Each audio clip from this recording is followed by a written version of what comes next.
பிரபஞ்ச பேராற்றல் சக்திக்கும் எனது குலதெய்வத்திற்கும் மற்றும் என்னுடைய ஜோதிட குருமார்கள் மற்றும் வாஸ்து குருமார்களையும் வணங்கி இந்த வீடியோவை உங்களுக்கு சமர்ப்பிக்கிறேன். இன்னைக்கு சாபம் பெற்ற நட்சத்திரங்களினுடைய பலன்களை பத்தி நம்ம பார்க்க போறோம். நம்ம எல்லாருமே ஒவ்வொரு நட்சத்திரத்துல பிறந்திருப்போம். அந்த நட்சத்திரம் யாருடைய சாபம் வாங்கி இருக்கிறதோ அந்த கிரகத்தின் வாயிலாக நமக்கு தீய பலன்களோ அல்லது அந்த கிரகத்தின் மூலமாக கிடைக்கக்கூடிய நல்ல பலன்களோ கிடைக்காமல் போகும். புரியுதுங்களா? சோ இந்த கிரகத்தினுடைய சாபங்கள் என்னென்ன, நாம நம்மளுடைய நட்சத்திரத்துக்கான சாபம் எந்த கிரகத்தினுடையது அப்படின்றது தான் இந்த வீடியோல தெரிஞ்சுக்க போறோம். இதுல 9 நவகிரகங்கள் இருக்குதுன்னு நமக்கு தெரியும். அந்த 9 நவகிரகங்களும் அவங்களுக்கு உண்டான சாபம் பெற்ற நட்சத்திரங்களை கொண்டிருக்கிறாங்க. அதுல நம்மளுடைய நட்சத்திரம் எந்த கிரகத்தினுடைய சாபம் பெற்ற நட்சத்திரம் அப்படின்னு நம்ம தெரிஞ்சுக்கிட்டு அதற்கான பரிகார நடைமுறைகளை நம்ம செய்யும் பொழுது நம்ம வாழ்க்கை பாத்தீங்கன்னா சுபிட்சமா இருக்குன்றது உண்மையான ஒரு விஷயம். இதுல முதல்ல ஒரு விஷயம் நான் சொல்லிடுறேன். பரிகாரம் அப்படின்றதுல ஒரு சில பேருக்கு நம்பிக்கை இருக்காது. பரிகாரம் அப்படின்றது உண்மை அப்படின்றதுக்கான நிரூபணமும் நம்ம கிட்ட இருக்கு. எக்ஸாம்பிள் சொல்லணும் அப்படின்னா, காய்ச்சல் வந்தா அதுக்கான மாத்திரையை போடுறது தான் பரிகாரம். கடன் வாங்கினா அதிகமா வருமானம் சம்பாதிக்கிறது தான் பரிகாரம், இல்லையா? ஸோ மன நிம்மதி வேணும்னா நம்ம சந்தோஷமா இருக்கிறது தான் பரிகாரம். ஸோ இந்த மாதிரி பரிகாரங்கள் அப்படின்றது உண்மை. அந்த பரிகாரங்களை வச்சு நிறைய பேர் வருமானம் பார்க்கறாங்க, அது வேற கணக்கு. ஸோ பரிகாரங்கள் அப்படின்றது நம்மளுடைய பட்ஜெட்டுக்குள்ள இருக்கணும் ஒன்று. ரெண்டாவது நம்மளால ஈஸியா செய்ய முடியக்கூடியதா இருக்கணும். அப்பதான் அந்த பரிகாரத்துக்கான பலன்களும் நமக்கு கிடைக்கும். ஸோ வாங்க வீடியோக்குள்ள போகலாம். முதல்ல நாம நவகிரகங்கள் 9 நவகிரகங்கள் இருக்கு. அதுல முதன்மையான கிரகம் அப்படின்னு சொல்லக்கூடிய சூரியனுடைய சாபம் பெற்ற நட்சத்திரங்களை பத்தி இந்த வீடியோவில் முழுசா பார்க்கலாம். முதல்ல சூரியன் தான் அனைத்திற்குமே மூலாதாரம். ஸோ இந்த சூரியன் இல்லைன்னா இந்த உலகத்துல எதுவுமே இயங்காது அப்படின்றது தான் உண்மையான ஒரு விஷயம். இந்த சூரியனுடைய சாபம் பெற்ற நட்சத்திரம் அப்படின்னு பாத்தீங்க அப்படின்னா அஸ்வினி, ஆயில்யம்,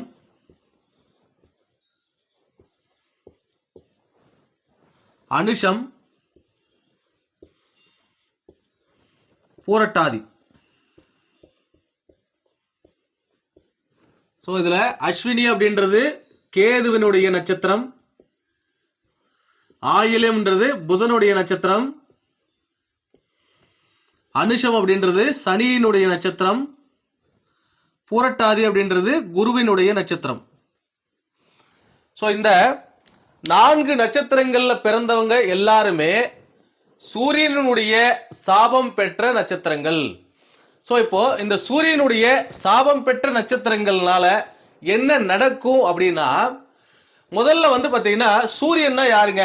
நம்மளுடைய உறவு முறைகள்ல பார்க்கும் பொழுது அப்பா, தந்தை வழி உறவுகள், தந்தையுடனான உறவுகள் பாதிக்கப்படும், சிறப்பா இருக்காது.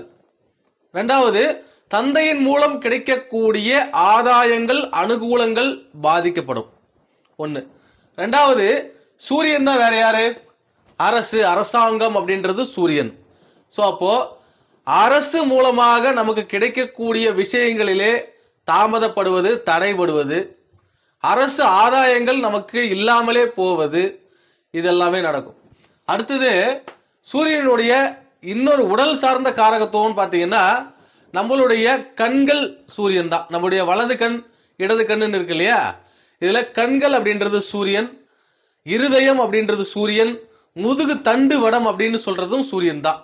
சோ இந்த உடல் பாகங்கள்ல நமக்கு அடிக்கடி தொந்தரவுகள் வந்துகிட்டே இருக்கும். சோ ரெண்டாவது, மூளைன்றதும் சூரியன் தான். ஏன்னா தலை மொத்தமாவே சூரியன் தான். அதுல மூளை, கண்கள் இதெல்லாமே நம்ம சூரியனை தான் சொல்றோம். சோ இதுல எல்லாமே உங்களுக்கு பாதிப்புகள் வரும். சோ இப்போ இதெல்லாமே நம்ம சரி பண்ணிக்கணும் அப்படின்னா நம்ம என்ன பண்ணணும் அப்படின்னாக்க, சூரியன்னா என்னன்னு சொன்னோம்?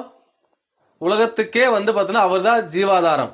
அப்போ தினந்தோறும் காலையில எந்திரிச்ச உடனே சூரிய உதயத்தை பார்க்கணும். சூரிய உதயத்தை யாரெல்லாம் வந்து தொடர்ந்து பார்க்கிறாங்களோ அவங்களுக்கு இந்த நட்சத்திர சாபத்தினால் கிடைக்கக்கூடிய பாதிப்புகள் அப்படின்றது 100% குறையும். ரெண்டாவது, நான் இதுக்கு உயிர் காரகத்துவம் என்னென்ன சொன்னேன்? அப்பா இல்லையா? ஸோ அப்பா அவர்கள் தாத்தா இவங்களுக்கான பணிவிடைகளை நீங்க அதிகமா செய்யணும். ஒதுக்கிடக்கூடாது. அவங்கள நீங்க ஒதுக்கிட்டீங்க அப்படின்னா அவங்க வந்து பாத்தீங்கன்னா உங்களுக்கு வேணா அவங்க மூலமா எந்த ஒரு பலனும் இல்லாம போலாம். ஆனா அவங்களுடைய ஆசீர்வாதம் அப்படின்றது உங்களுக்கு கிடைக்கும். ஸோ அப்பாவுக்கும் தாத்தாவுக்கும் நாம் செய்ய வேண்டிய முறையான பணிவிடைகளை நாம் செய்ய வேண்டும். இறுதி காலங்களிலும் சரி, நடக்கக்கூடிய நிகழ்காலங்களிலும் சரி, நாம் அவர்களுக்கு தேவையான அனைத்து நல்ல விஷயங்களையும் தொடர்ந்து செய்து கொண்டே இருக்க வேண்டும். அப்படி செய்யும் பொழுதும் நமக்கு இந்த சூரியனிடமிருந்து கிடைக்கக்கூடிய சாபம் நிவர்த்தியாகும். சரி, மூணாவதா ஒண்ணு பார்க்கணும் அப்படின்னா, நான் இதனுடைய உடல் காரகத்துவம் என்னென்ன சொன்னேன்? கண்கள், இருதயம், முதுகு தண்டுவடம். ஸோ அப்போ இந்த நோயினால் பாதிக்கப்பட்டவங்க இருப்பாங்க இல்லையா? ஸோ இந்த நோயினால் பாதிக்கப்பட்டவங்களுக்கு நீங்க என்ன பண்ணலாம்? தேவையான உதவிகளை செய்யலாம். இது எல்லாமே வாழ்வியல் பரிகாரம்னு சொல்லுவோம். இதுல பாருங்க, கேது, அஸ்வினினா கேதுவோட நட்சத்திரம். அப்போ சூரியன் கேது லிங்க் பண்ணுங்க. எப்படி லிங்க் பண்ணலாம்? அஸ்வினினா கேது. கேதுன்னா யாரு? மோட்சக்காரகன். ஸோ மோட்சம், கோயில்ல இருப்பாங்க இல்லையா? கோயில்ல வேலை செய்யறவங்களுக்கு நீங்க தான தர்மம் பண்ணலாம். கோயில்ல வந்து கண்ணு பிரச்சனை இருக்கிறவங்க யாராவது இருந்தாங்கன்னா அவங்களுக்கு உதவி செய்யலாம். இருதய பிரச்சனை இருக்கிறவங்களாம் வேலை செய்யலாம், உதவி செய்யலாம். சரிங்களா? அடுத்ததா புதன். புதன்னா யாரு? கல்வி கற்கக்கூடிய குழந்தைகளுக்கோ கல்வி கற்பிக்கக்கூடிய ஆசிரியர்களுக்கோ நீங்க என்ன பண்ணலாம்? தேவையான உதவிகளை செய்யலாம். யாருக்கு? கண் பாதிப்பு, முதுகு தண்டோட பாதிப்பு மற்றும் இருதய பாதிப்பு உள்ளவர்களுக்கு நீங்க உதவி செய்யலாம். அடுத்து சனி பகவான் வந்து பாத்தீங்கன்னா கர்மக்காரகனே அவர் தான். ஸோ இந்த அனுஷ நட்சத்திரம் சூரியனுடைய சாபம் பெற்று பிறந்தவங்க எப்படி இருப்பாங்க அப்படின்னா, தந்தையினால வந்து பார்த்தீங்கன்னா சுத்தமாவே ஒன்றும் இருக்காது. ஓரளவுக்கு வந்து பார்த்தீங்கன்னா தந்தையினுடைய வருமானம் எல்லாமே இருக்கும். ஆனா அவங்களுக்கு இவங்களுக்கு பாண்டிங் அப்படின்றது ஒன்றும் இருக்காது. கொஞ்சம் விலகிதான் இருப்பாங்க. ஆனாலுமே தந்தையின் மீது அதிக பாசம் கொண்டவர்கள். எப்படின்னா, நம்ம ஜோதிட சாஸ்திரத்துல பகல்ல பிறந்தவங்களுக்கு சூரியன் வந்து தந்தை, இரவுல பிறந்தவங்களுக்கு சனிதான் தந்தை. ஸோ அப்படின்னும் பொழுது தந்தை மீது இவங்க அதீத பற்றுடன் இருப்பார்கள். ஆனா வந்து அந்த பாண்டிங் அப்படின்றது இருக்காது. கொஞ்சம் லைட்டா பிரிஞ்சுதான் இருப்பாங்க. ஸோ இவங்க வந்து பாத்தீங்கன்னா அவங்களுடைய தந்தையின் கால்களை, என்ன சனினா கால், ஸோ தந்தையுடைய கால்களை அடிக்கடி பிடிச்சு விடணும். அடிக்கடி பிடிச்சு விடுறாங்க, அவங்களுக்கு தேவையான பணிவிடைகளை செய்யறாங்கன்னா இவங்க சூப்பரா வந்துருவாங்க. அடுத்தது பூரட்டாதி நட்சத்திரம். இந்த பூரட்டாதி நட்சத்திரம் வந்து பாத்தீங்கன்னா குருவினுடைய நட்சத்திரம். இந்த பூரட்டாதி நட்சத்திரத்துல பிறந்தவங்க வந்து பாத்தீங்கன்னா சூரியனுடைய சாபம் பெற்றிருக்கிறதுனால, சூரியன் தான் வந்து எல்லாத்துக்கும் மூலாதாரம்னு முதல்ல சொல்லிட்டேன். குரு அப்படின்றது ஆசிரியர்கள், குருமார்கள், அதையும் தாண்டி குழந்தைகளும் குரு தான். ஸோ அப்போ ஆசிரியர்கள், குருமார்கள், குழந்தைகளுக்கு தேவையான உதவிகளை நீங்கள் செய்யலாம். அதே நேரத்திலே குரு என்பது உங்களுடைய குலதெய்வத்தை குறிக்கும். ஸோ அப்போ குலதெய்வ வழிபாடும் உங்களுக்கு மிகச்சிறந்த நற்பலன்களை கொடுக்கும்ன்றது நிதர்சனமான உண்மை. சரி, இந்த சூரியன் சாபம் பெற்ற நட்சத்திரத்துல இந்த வீடியோ பார்க்கக்கூடிய நீங்கள் எத்தனை பேர் இருக்கீங்கன்னு நான் தெரிஞ்சுக்க விரும்புறேன். உங்களுடைய நட்சத்திரம் என்னன்னு போட்டு கீழே நான் சொன்ன அந்த பாதிப்புகள், தந்தையின் மூலம் பிரச்சனை, அவர்களோட கிடைக்கக்கூடிய ஆதாயம் கிடைக்காமல் இருப்பது, முதுகு தண்டுவடம், இருதயம் மற்றும் கண்கள் மூலமாக பிரச்சனை, மேலும் அரசு சம்பந்தமான எந்த ஒரு உதவியும் எனக்கு கிடைக்காமல் இருப்பது அல்லது ஆதாயம் தள்ளி போவது போன்ற பிரச்சனைகள் உள்ளவர்கள் உங்களுக்கு இருக்கிறதா இல்லையா என்பதை கமெண்டில் தெரியப்படுத்துங்கள். அடுத்த வீடியோவிலே சந்திரன் சாபம் பெற்ற நட்சத்திரங்களை பற்றி பார்க்கலாம். முக்கியமாக இந்த ஒரு உதவியை நான் உங்களிடம் எதிர்பார்க்கிறேன். சேனலை சப்ஸ்கிரைப் செய்துவிட்டு இந்த வீடியோவை லைக் செய்யுங்கள். ஏன்னா நீங்கள் லைக் பண்ணும்போது தான் யூடியூபுடைய அல்காரிதம் வந்து இந்த வீடியோவை நிறைய பேருக்கு கொண்டு போய் சேர்க்குது.